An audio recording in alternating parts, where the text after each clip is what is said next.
ఈ రోజు ఒక వినూత్నమైన కార్యక్రమంతో మేము ముందుకు వచ్చాను. నేను ఇక్కడ రెండు విధాలుగా మీరు చూస్తే, ఒకటి బంగారు కుటుంబాలు ఇప్పుడే కలెక్టర్ గారు చెప్పారు. దగ్గర దగ్గర 41 మంది ఈ గ్రామంలో అందరికంటే తక్కువ ఆదాయం వచ్చే కుటుంబాలు. అంటే ఇవంతా కూడా 20 లక్షల కుటుంబాలని రాష్ట్రంలో ఎంపిక చేశాం.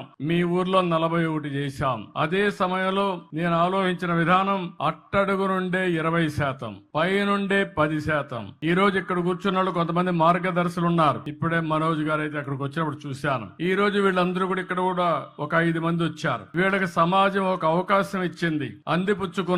ఈ రోజు పారిశ్రామికవేత్తలుగా లేకుంటే మెరుగైన జీవన ప్రమాణాలతో ముందుకు పోయే పరిస్థితికి వచ్చారు. నేను ఒకప్పుడు జన్మభూమి పిలిపించాను, మీరందరూ స్పందించారు. ప్రపంచంలో ఉండే వాళ్ళందరూ వచ్చి జన్మభూమి పిలుస్తుంది రా, కదిలి రా అంటే గ్రామానికి వచ్చి ఎన్నో కార్యక్రమాలు చేశారు. స్కూల్ బిల్డింగ్లు కట్టారు, రోడ్లు వేశారు, శ్మశానాలు కట్టించారు, అనేక కార్యక్రమాలు చేశారు. ఈ రోజు నేను ఇచ్చే పిలుపు, ఎవరైతే సమాజంలో ఆర్థికంగా పైకొచ్చారో, తెలివితేటలున్నాయో అలాంటి మీరు తిరిగి సమాజానికి ఇవ్వాలి. ఆ రోజు సమాజానికి ఇమ్మని కోరాను. ఇప్పుడు మీతో పుట్టిన వ్యక్తుల్ని పైకి తీసుకొచ్చే బాధ్యత మీకు అప్పచెప్తున్నానని చెప్పి కూడా నేను మీకు తెలియజేస్తున్నా.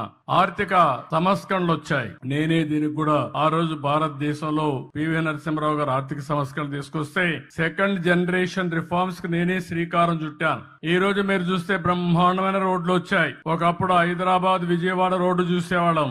ఈ రోజు బాగా రోడ్డు ఉందంటే దానికి కారణం పీపీపీ విధానం, అంటే పబ్లిక్ ప్రైవేట్ పార్ట్నర్షిప్. ఈ రోజు బ్రహ్మాండంగా మీరు సెల్ ఫోన్ లో మాట్లాడుతున్నారంటే ప్రభుత్వం పెట్టిన సెల్ ఫోన్లు కాదు, ప్రభుత్వానికి కూడా ఆదాయం వస్తుంది ఈ సెల్ ఫోన్ల వల్ల. ప్రైవేట్ వ్యక్తులు సర్వీస్ ఇస్తారు, దానివల్ల వాళ్ళకు లాభాలు వస్తున్నాయి, మీకు మెరుగైన సేవలు అందుతున్నాయి. కరెంటు విషయంలో గాని, అనేక విషయాల్లో, కాలేజీల విషయంలో గాని చాలా మంది ముందుకు వచ్చి ఎన్ని పోయారు. కానీ ఈ రోజు పీపీపీ విధానంలో ఫ్యాక్టరీ పెట్టినా వాళ్ళు పైకి వచ్చారు, తప్పులేదు. ఈ రోజు సిఎస్ఆర్ కూడా పెట్టారు, కార్పొరేట్ సోషల్ రెస్పాన్సిబిలిటీ అని. కానీ కొన్ని కార్యక్రమాలు చేస్తున్నారు. కానీ ఈ రోజు నేను తీసుకున్న కార్యక్రమం మీరు చూస్తే ఎప్పుడు కూడా 20-30 సంవత్సరాల ముందే నేను ఆలోచిస్తాను. సమాజాన్ని అధ్యయనం చేస్తా ఉంటాను, ఎప్పటికప్పుడు అర్థం చేసుకుంటా ఉంటాను. నా ఆలోచన ఒకటే, భారతదేశంలో పుట్టిన ఏ వ్యక్తి గాని పేదరికంలో ఉండడానికి వీలు లేదు.